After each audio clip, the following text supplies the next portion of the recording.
Bismillahirrahmanirrahim. Assalamualaikum warahmatullahi wabarakatuh. Waalaikumsalam warahmatullahi wabarakatuh. Baik, alhamdulillah wassalatu wassalamu ala Rasulillah wa ba'du. Segala puji hanyalah milik Allah Subhanahu wa taala. Salawat dan salam semoga terlimpahkan ke Habib baginda Nabi besar Muhammad sallallahu alaihi wasallam.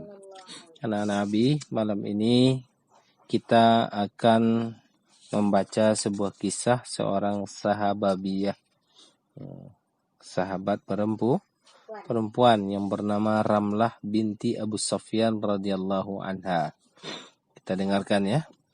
Abu Sufyan bin Harb tidak pernah menyangka bahwa seorang dari Quraisy bisa lepas dari kekuasaannya atau menyelisihinya dalam sebuah urusan yang sangat penting, karena dia adalah sayyidnya Makkah yang dipatuhi dan tokohnya yang diikuti kata-katanya. Akan tetapi putrinya yang berkunyah Ummu Habibah telah merobek anggapan tersebut. Hal itu manakala dia berfikir kepada Tuhan-Tuhan bapaknya dan beriman kepada suaminya Ubaidullah bin Jahsh, kepada Allah semata yang tidak ada sekutu baginya, dan membenarkan risalah nabinya Muhammad bin Abdullah sallallahu alaihi wasallam. Abu Sufyan telah berusaha dengan apa yang dimilikinya berupa kekuasaan dan pengaruh untuk mengembalikan putrinya dan menantunya kepada agamanya dan agama nenek moyang. Namun gagal karena iman yang bersemayam kuat di dalam hati Ramlah sungguh mendalam sehingga angin topan Abu Sufyan tidak kuasa merobohkannya. Imannya sangat kuat sehingga amarahnya sedikit pun tidak menggoyahkannya. Abu Sufyan sangat berduka karena Ramlah yang masuk Islam. Dia tidak mengetahui dengan wajah apa dia akan menemui kaum Quraisy sesudah dia tidak mampu menundukkan putrinya untuk mengikuti kemauannya dan menghalanginya agar tidak mengikuti agama Muhammad SAW.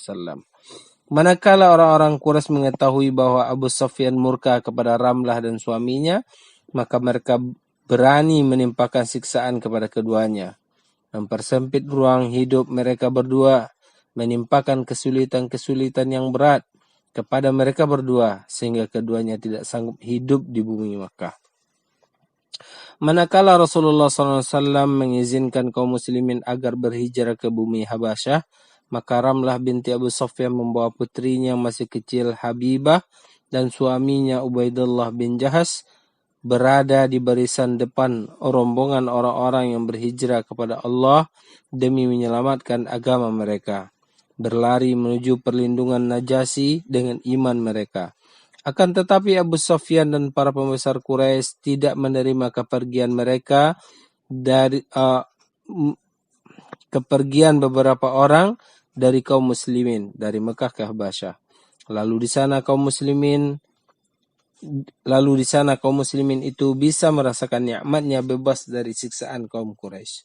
Maka kaum Quraisy mengutus utusan mereka kepada An-Najasyi untuk mempengaruhi sikapnya terhadap kaum muslimin. Mereka meminta kepada An-Najasyi agar menyerahkan kaum muslimin kepada mereka. Para utusan Quraisy mengatakan kepada An-Najasyi bahwa kaum muslimin berkata tentang Isa suatu perkataan yang merendahkannya. Maka An-Najasyi memanggil para tokoh kaum muhajirin. Dia bertanya kepada mereka tentang hakikat agama mereka dan apa yang mereka katakan tentang Isa dan ibunya. An-Najasyi meminta kaum muslimin agar membacakan beberapa ayat Al-Quran yang turun kepada Nabi mereka.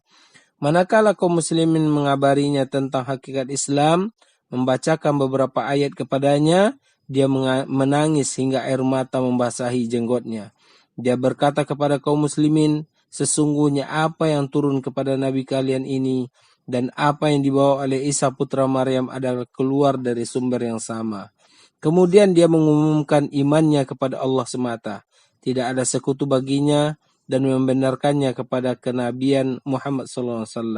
Sebagaimana dia mengumumkan perlindungannya kepada kaum muslimin yang hijrah ke negerinya sekalipun para tokoh agamanya menolak masuk Islam dan tetap berpegang teguh kepada agama Nasara.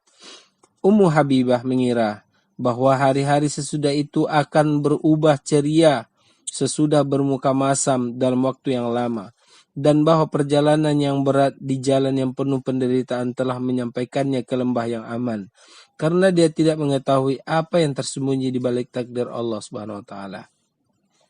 Allah taala dengan hikmahnya berkehendak untuk menguji Ummu Habibah dengan sebuah ujian yang berat yang bisa menggoyahkan akal kaum lelaki dari kalangan orang-orang yang berakal dan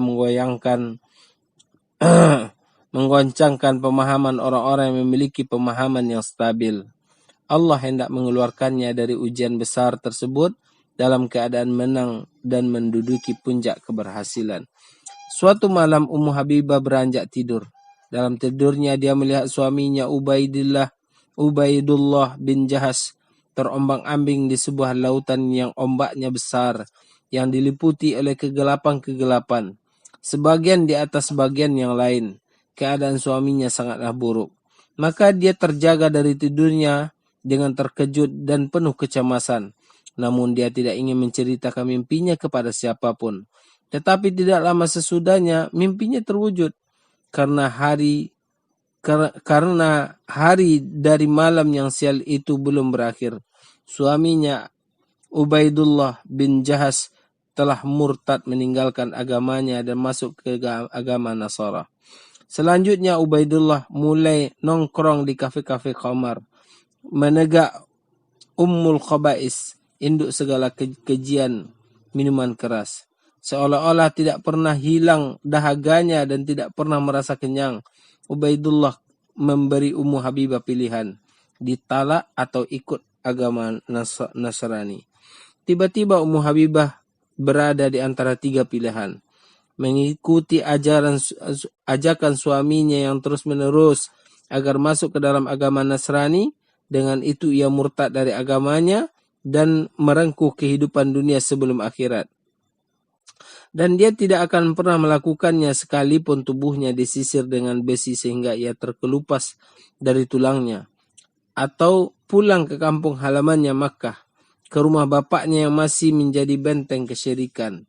Hidup di sana dalam keadaan tertindas dan terbelenggu karena agamanya. Atau tetap berada di Habasyah seorang diri sebagai wanita asing, tanpa keluarga, tanpa kampung halaman, dan tanpa penolong. Maka dia memilih apa yang mengandung ridha Allah atas selainnya. Dia memilih yang ketiga sampai Allah mendatangkan kemudahan baginya. Masa yang Ummu Habibah nanti-nantikan tidak lama. Begitu dia menyelesaikan masa idahnya, sesudah suaminya yang mati tidak lama, sesudah dia menjadi Nasrani, maka kebahagiaan itu pun datang kepadanya. Kebahagiaan datang dengan sayap zamrudnya yang hijau di atas rumahnya yang bersedih tanpa diduga. Suatu pagi yang ceria dan indah, pintu rumahnya diketuk. Manakala dia membukanya, Abraha, asisten pribadi An-Najasyi, berdiri di pintunya meminta izin masuk.